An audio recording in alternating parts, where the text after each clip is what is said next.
1వ తారీఖు కంప్లైనెంట్ ఒక ఫిర్యాదు మేరకు మహబాద్ రూరల్ పోలీస్ స్టేషన్లో 167/26 క్రైమ్ నంబర్లో 103 61 class 2 red with 3 class 5 BNS ఈ సెక్షన్స్ కింద ఒక కేసు రిజిస్టర్ చేయడం జరిగింది.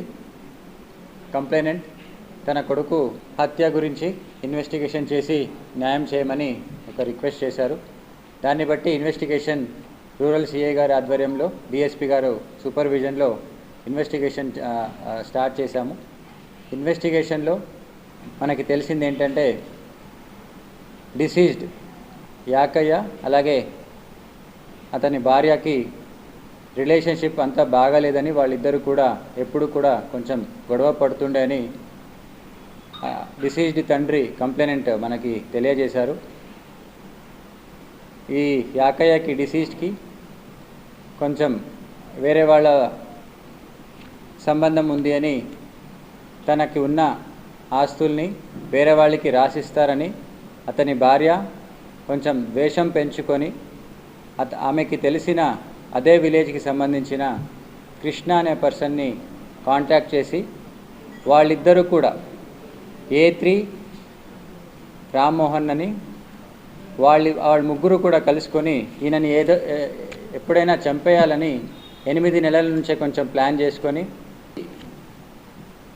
చంపితే 4 లక్షలు ఇస్తామని మాట్లాడుకొని దానికి వాళ్ళకి కూడా కొంతవరకు అమౌంట్ కూడా అడ్వాన్స్గా ఇచ్చారు. ఈ పని అయిన తర్వాత వాళ్ళకి అడిగినప్పుడు మరుసటి రోజు అమౌంట్ ఇస్తామని చెప్పారు.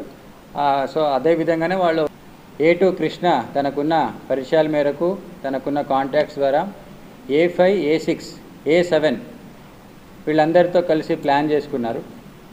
సో ఈ ప్లాన్లో భాగంగా A5 and A6 30th June నాడు మిడ్నైట్ 1st జూలై ఎర్లీ హవర్స్లో ఈయన ఇంటి మీద వచ్చి సింగారం విలేజ్లో ఈయన ఇంటి మీదకి వచ్చి ఒక ఐరన్ రాడ్తో తలపైన బాగా కొట్టి ఆయనని చంపడం జరిగింది. చంపిన తర్వాత అతను నెక్ పైన ఉన్న ఒక గోల్డ్ చైన్ కూడా తీసుకెళ్లారు. సో ఈ విధంగా ఈ మర్డర్ చేసిన ఈ అక్యూజ్ అందరినీ కూడా అరెస్ట్ చేసి ఈరోజు రిమాండ్కి తరలిస్తున్నాము.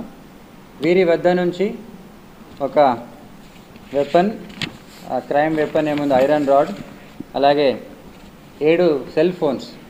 ఈ ఇన్వెస్టిగేషన్లో మనకి చాలా ఉపయోగపడినది మన టీం వీళ్ళందరూ కూడా చాలా చాకచక్యంగా ఆ టెక్నికల్ ఎవిడెన్స్ బేసిస్లోనే ఈ హత్య ఎట్లా చేశారని మొబైల్ కూడా అనలైజ్ చేసి మొబైల్ కాల్ డేటా అన్నీ అనలైజ్ చేసి ఇది క్రాక్ చేశారు.